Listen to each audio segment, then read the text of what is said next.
Sete falanges que atuam no nosso país, episódio 4. Pessoal, eu sei que demorou a sair o episódio, mas vamos dar continuidade à nossa série. E lembrando que se você não assistiu aos outros 3 episódios anteriores, entra aqui no meu perfil, assiste e depois vem para esse aqui. Antes da gente começar a falar sobre a falange dos caveiras nesse episódio, você precisa entender 3 coisas que vão nortear este capítulo da série. E preste atenção, pois estes 3 itens vão se conectar ao final deste episódio e por toda a série também.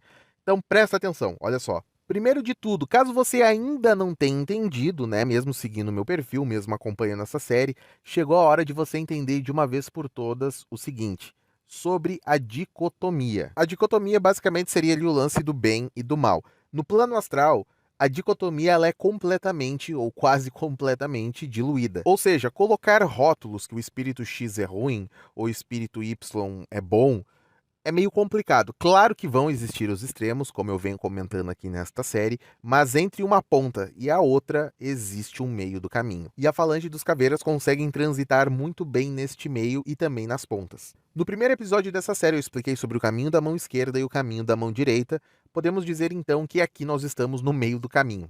Sacaram? Outra coisa que você precisa entender é que no plano astral existem pontos de ancoragem com o nosso plano físico. Ou seja, locais onde a energia consegue trafegar de forma mais livre entre o plano astral e o nosso plano físico, entre um médium e uma entidade. Como, por exemplo, cemitérios, terreiros e tal. Ou seja, locais que vão facilitar o trabalho da entidade com o médium caso seja necessário. Inclusive, estes pontos de ancoragem facilitam até mesmo para as entidades trabalharem de forma mais livre, beleza? Teoricamente dizem que sem um ponto de ancoragem a entidade não trabalha. Ai, mas a minha entidade chega com os 2 pés no peito. A minha entidade incorpora quando ela quiser. Não vou esticar o assunto, mas vamos lá.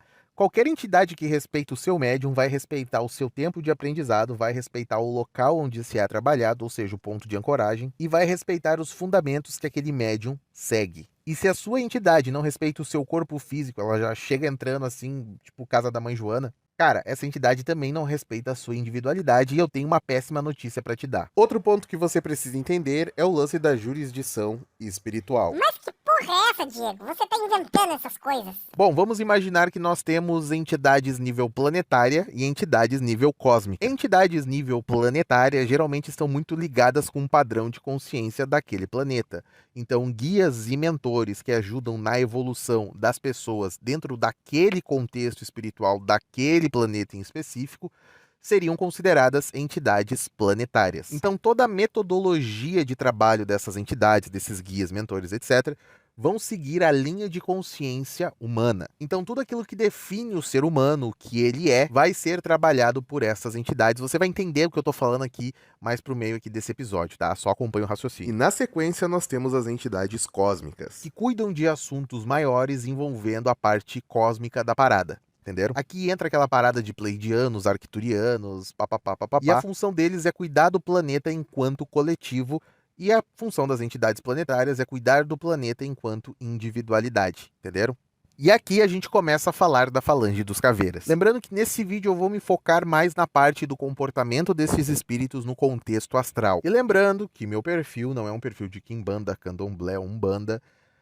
Toco nestes assuntos sim, mas eu não vou ficar entrando dentro da questão de fundamento, etc e tal. Bom, a primeira coisa que a gente pode falar, né, que podemos observar na falange dos caveiras, é que eles são uma falange extremamente combativa no contexto astral. Até porque eles são praticamente o primeiro tipo de espíritos, de entidades assim, que a gente tem contato ao desencarnar e até mesmo na projeção astral. São aqueles que você tem mais probabilidade de ver ao desencarnar. Sacaram? E se os espíritos amparadores da luz fazem os resgates, né, nos umbrais, os caveiras fariam, vamos colocar assim, a segurança.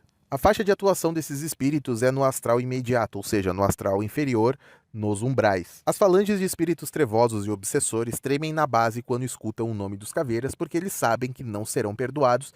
E aqui está um outro ponto interessante da falange dos caveiras, que é o seguinte. Existe uma galera, não estou condenando ninguém, tá? Mas assim, existe uma galera que tem aquela paradinha meia espíritos gratiluz, espíritos de luz bonzinhos, que são passivos e tal. Geralmente essa galera, quando começa a entender mesmo sobre a falange dos caveiras, das duas uma.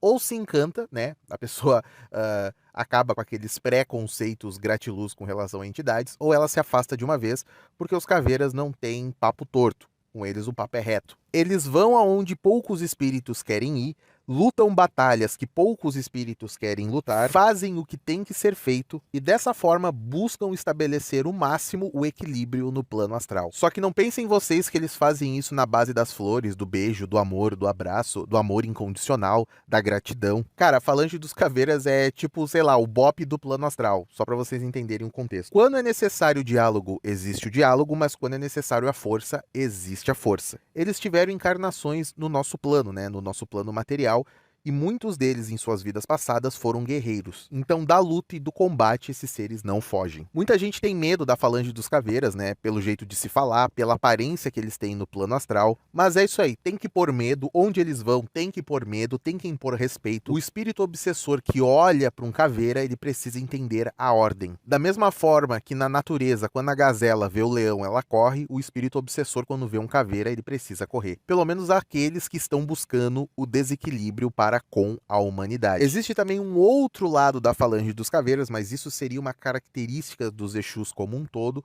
que é a capacidade de conexão com o ser humano. É aquilo que eu falei ali atrás, por serem entidades nível planetário, eles têm uma conexão muito forte com os sentimentos humanos, até porque eles já foram seres humanos encarnados, então eles sabem muito bem o que o humano sente neste plano, as experiências e o que é preciso passar para ter ali uma ascensão ou ir no caminho da ascensão. E isso faz deles também excelentes psicólogos, vamos colocar assim. Como eu falei anteriormente, quando a palavra e o diálogo é necessário, eles se fazem presente, mas quando a força é necessária, eles se fazem mais ainda. A Falange dos Caveiras, ela lida muito com a questão do desencarne, com o desapego, com a morte. Por isso que o ponto de ancoragem mais forte que eles possuem seria os cemitérios, ou a Calunga Menor, como alguns chamam. E a Calunga seria considerado o reino destes Exus da Falange dos Caveiras. Nos episódios anteriores eu falei sobre a Serpente Vermelha, Templários e Illuminati e expliquei que eles seriam falanges de mão esquerda. Teoricamente, os Caveiras também seriam. Porém, os Caveiras seriam uma falange de mão esquerda que respeitam a ancestralidade e muito mais ainda a individualidade. E acima de tudo, eles não buscam dominar, eles não buscam controlar e não buscam conquistar como estas outras falanges fazem. O que acaba tornando estes espíritos inimigos naturais de falanges conquistadoras. Outra coisa que a gente tem que entender é que muitos espíritos têm a capacidade de plasmar formas. Eu já falei sobre isso aqui no meu perfil em vários vídeos. Plasmar formas basicamente é a capacidade de um espírito de obter a forma de outro tipo de espírito, tipo um espírito trevoso assume a forma de um anjo. E no caso dos caveiras, não é que eles não tenham esta habilidade, mas eles preferem se apresentar sempre com as suas formas oficiais, vamos colocar assim. E muitas pessoas têm guias das falanges dos caveiras, e como eu disse, não é para todo mundo ver estes espíritos no plano astral, até porque a pessoa pensa que vai ver um espírito assim e acaba vendo um assim. E por toda aquela merda de crença católica que nos é imposta ali ao longo das nossas vidas, a gente acaba tendo preconceito com essas entidades, mas isso é um papo para outro vídeo. No Brasil, e podendo dizer até no mundo, a Falange dos Caveiras opera em larga escala. E no Brasil, nota-se que nos últimos 100 anos essa falange cresceu muito, mas isso teria um motivo. Existe uma teoria dentro da espiritualidade brasileira que o Brasil seria o país do futuro, mas não do futuro no sentido religioso, mas sim no sentido de recursos. No caso, recursos naturais. Como eu já venho falando aqui no perfil, um cenário está se desenhando, um cenário global está se desenhando. Essa guerra na Rússia, países se aliando com Rússia, com China, com os Estados Unidos, países que estão aderindo ao combate, estão se projetando para algo. E aí vamos pensar numa situação hipotética. Imagina que esses caras resolvem se explodir. Tá? E qual local do planeta vocês acham que teria mais recursos para possibilitar uma nova vida para essa galera? Chutem aí. E quando a gente fala de recursos naturais, a gente fala de uma outra falange que seria especialista em lidar com essa área, que seria a Falange das Matas. Mas estes assuntos eu vou abordar no próximo episódio dessa série. E eu sei que a galera que chegou até aqui, especialmente a galera do Axé, deve estar pensando o seguinte: Você falou da Falange dos Caveiras, mas não falou do Exu Caveira, o líder da Falange? Sim, eu sei que eu não falei, mas isso vai ficar pro próximo episódio, onde eu vou abordar a relação Falange dos Caveiras, Falange das Matas e a provável Guerra do Futuro. Eu vou esmiuçar esse assunto, vou botar os contextos para vocês, e talvez juntos a gente possa ali determinar o norte norte para onde tudo isso vai dar. Mas pessoal, o vídeo era esse. Se você gostou, curte e compartilha, porque esse tipo de conteúdo dá trabalho para fazer. E se você chegou até aqui, digita nos comentários #Falange das Matas. Vejo você no próximo vídeo. Até lá. Tchau.